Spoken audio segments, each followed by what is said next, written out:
And he began again to teach by the seaside. And there was gathered unto him a great multitude, so that he entered into a ship, and sat in the sea. And the whole multitude was by the sea on the land. And he taught them many things by parables, and said unto them in his doctrine, Hearken, behold, there went out a sower to sow. And it came to pass, as he sowed, some fell by the wayside, and the fowls of the air came and devoured it up. And some fell on stony ground, where it had not much earth, and immediately it sprang up, because it had no depth of earth. But when the sun was up, it was scorched, and because it had no root, it withered away. And some fell among thorns, and the thorns grew up and choked it, and it yielded no fruit. And other fell on good ground, and did yield fruit, that sprang up, and increased, and brought forth, some 30, and some 60, and some 100.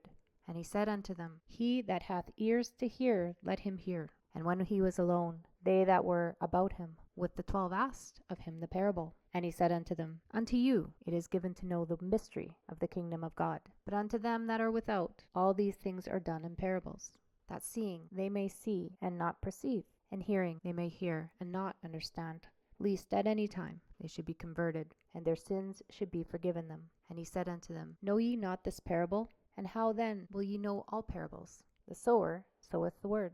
And these are they by the wayside, where the word is sown. But when they have heard, Satan cometh immediately, and taketh away the word that was sown in their hearts. And these are they likewise, which are sown on stony ground, who, when they have heard the word, immediately receive it with gladness, and have no root in themselves. So they endure but for a time. Afterward, when affliction or persecution ariseth for the word's sake, immediately they are offended. And these are they which are sown among thorns, such as hear the word, and the cares of this world, and the deceitfulness of riches, and lusts, and other things entering in, choke the word, and it becometh unfruitful. And these are they which are sown on good ground, such as hear the word, and receive it, and bring forth fruit, some 30-fold, some 60, and some 100. And he said unto them, Is a candle brought to be put under a bushel, or under a bed? And not to be set on a candlestick? For there is nothing hid, which shall not be manifested, neither was anything kept secret, but that it should come abroad. If any man have ears to hear, let him hear. And he said unto them, Take heed what ye hear, and what measure ye mete, it shall be measured to you. And unto you that hear shall more be given. For he that hath, to him shall be given, and he that hath not, from him shall be taken, even that which he hath. And he said, So is the kingdom of God, as if a man should cast seed into the ground, and should sleep and rise night and day, and the seed should spring and grow up, he knoweth not how. For the earth bringeth forth fruit of herself, first the blade, then the ear, after that the full corn in the ear. But when the fruit is brought forth, immediately he putteth in the sickle, because the harvest is come. And he said, Whereunto shall we liken the kingdom of God? Or with what comparison shall we compare it?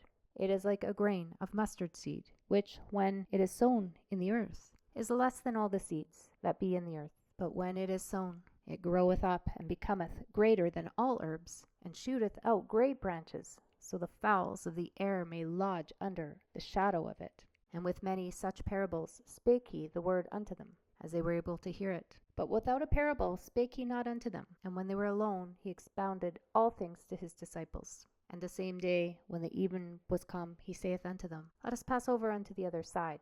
And when they had sent away the multitude, they took him even as he was in the ship.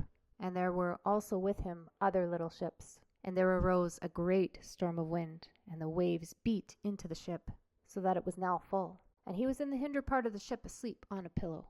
And they awake him, and said unto him, Master, carest thou not that we perish? And he arose, and rebuked the wind, and said unto the sea, Peace, be still. And the wind ceased, and there was a great calm. And he said unto them, Why are ye so fearful? How is it that ye have no faith?